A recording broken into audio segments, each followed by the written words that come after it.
Hello everyone and welcome back to Lucky Loaders 15, where I'll be giving you 5 tips for tomorrow's horse racing action. Now before we get stuck into them, I quickly just want to go through a couple of things with you. Now first of all, my video for Saturday's racing will be out early tomorrow. Unfortunately, I'm just not available to record it any later because I'm away this weekend. So yeah, my video for Saturday's racing will be recorded early tomorrow morning and will be uploaded on my YouTube channel. So make sure you stay tuned for that. Also as well, I quickly just want to reflect on how our tips have performed today.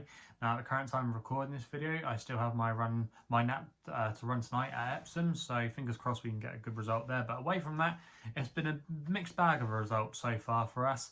Our 2 good tips today were Cloudy Rose. That was able to get a nice each way return. Advertised at 25 to 1 each way last night. Finished in 2nd place. There were a few non-runners in that. So yeah, that was a little bit disappointing. So there would have been a rule 4 incurred. But some of you, if you took the final SP, I think it was 18 to 1 and in the end at quarter the odds.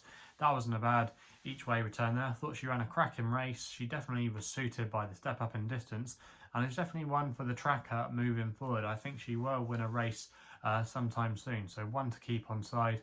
Moving forward, Bracan, if you were able to get with the extra places, there were some firms paying 5 places, was a weak mover in the market today. Really did drift out. I think 16 to 1 was the final SP, advertised at 5 to 1. So yeah, that was a really big drift. So fair play to you if you were able to get those kind of prices. The disappointments of the day was Gubas. I didn't think he was actually disappointing. I think he ran a good solid race, but unfortunately for him, he just found himself on the wing of the chasing group, and he did really put his head forward and knuckle down, but in the end the winner just had the perfect run through and was on the right side of the track. And I think if they were all to line up again, I think Gubas would be able to reverse the form of a couple of those. I thought Perfect Power as well was a real eye catcher. Saw a lot of people criticising Paul Hannigan there, but I think you could change the result of that race a few times, and Gubas I think was a little bit unlucky, and you can mark that run up. And the other tip, Tilden Edge, I thought he was going to win the Galway hurdle at one point. He was travelling well. He was up there with the vanguard throughout, and he hit the front probably just too early and faded in the closing stages, just missing out on the extra place. So yeah, that was a little bit frustrating there. But yeah, if our nap can do the business for us at Epsom tonight, happy days, and it means it would have been a good result all round. So yeah, hopefully we can end on a high there. But let's get into the tips then for tomorrow's horse racing. 5 tips, like I said, and we're actually going to be starting with my nap tomorrow, which runs in the 150 at Goodwood. It's the famous long distance handicap race there they have, which is over 2.5 miles. It's always a great spectacle.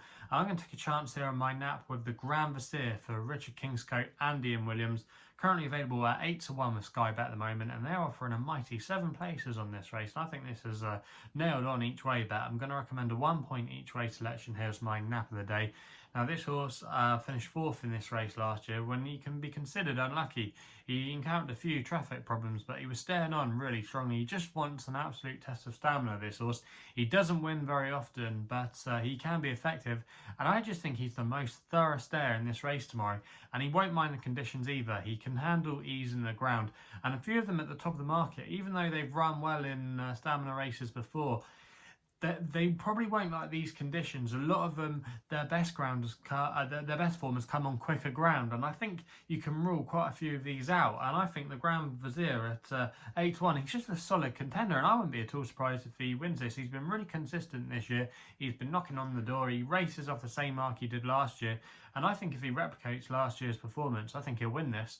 And I think he's a bit of a price there, and there's a bit of value to be had in him at 8 to 1. So yeah, I'm going to recommend him as my nap of the day, and I'm really tweet on his chances. We then go with an extra tip, staying at Glorious Goodwood for the 3 o'clock with the Golden Mile, and I thought Johan could be the one here for Ryan Moore and William Haggis. Available at time recording at 9 to 1 with Betfair and Paddy who are paying 6 places on this race. I'm going to recommend a 0.5 each way selection. Now the key in this race over the years is having a low draw. You normally want a low draw.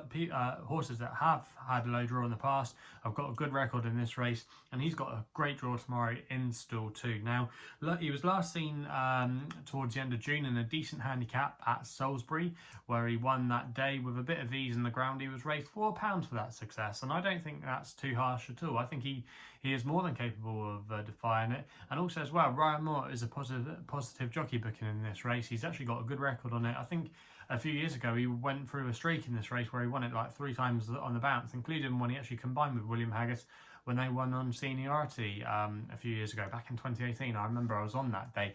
But yeah, they do have a good record in this race, the Connections.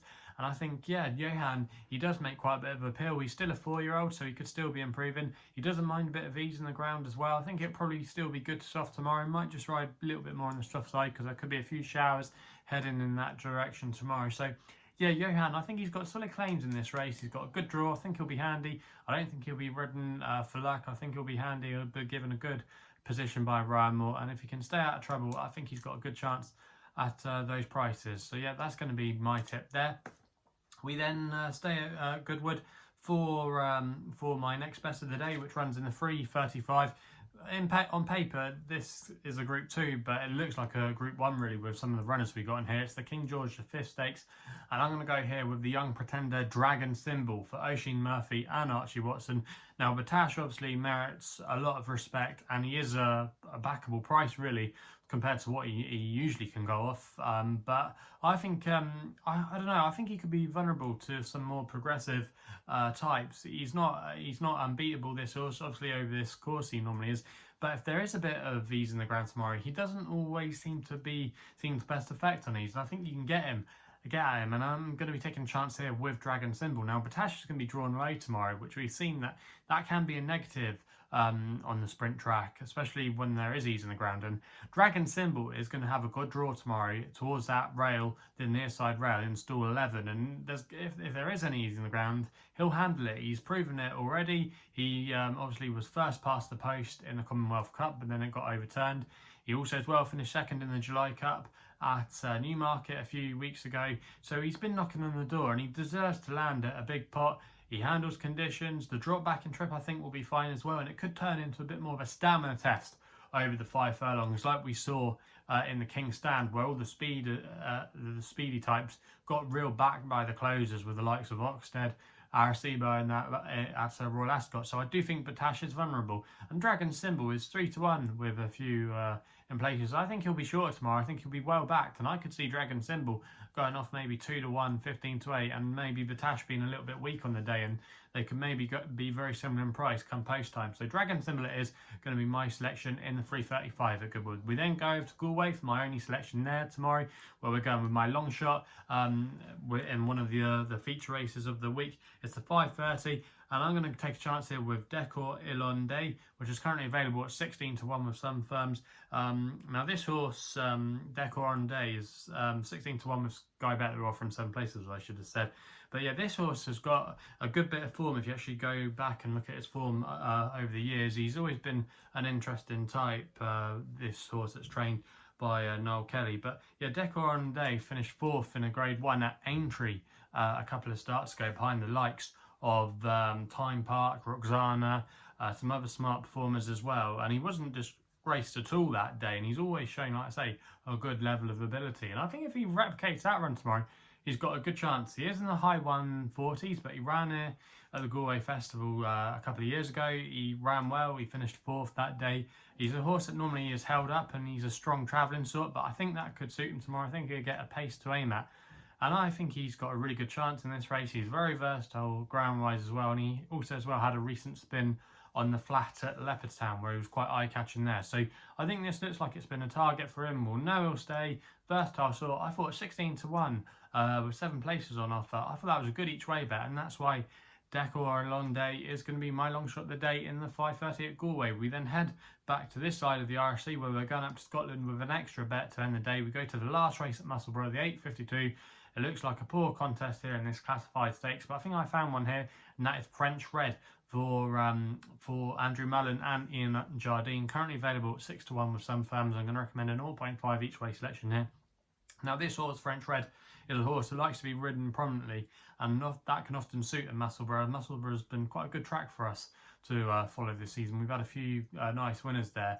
And yeah, this horse, French Red, he likes to make the run, and he's going to have a good draw to capitalise from tomorrow. He's drawn low, so if he can get away handy, he might just be too hard to peg back. He has shown quite a bit of ability already at this grade so far this season. He finished 2nd at Yarmouth, and if he was to come anywhere near back to that form, he is a major player. He's well treated with the 3-year-old allowance as well. He's receiving weight from some of his elders, and I think he just might be able to dictate this race tomorrow, and I think he'll just have too much for him. It's not a strong looking race, but yeah, French Red, I'm really sweet on his chances tomorrow, and that's why he's going to be my final tip of the day. So they're the 5 tips for tomorrow's horse racing action.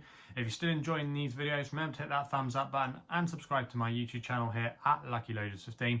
Also as well, if you want to follow me on Twitter, my handle is at LuckyLoader15, and that is the best place to follow me on social media. Also as well, if you want to find out a little bit more about myself, my website is www.chrisloaderracing.co.uk. Please gamble responsibly. Hopefully we can have some winners for you tomorrow, and we'll be seeing you soon.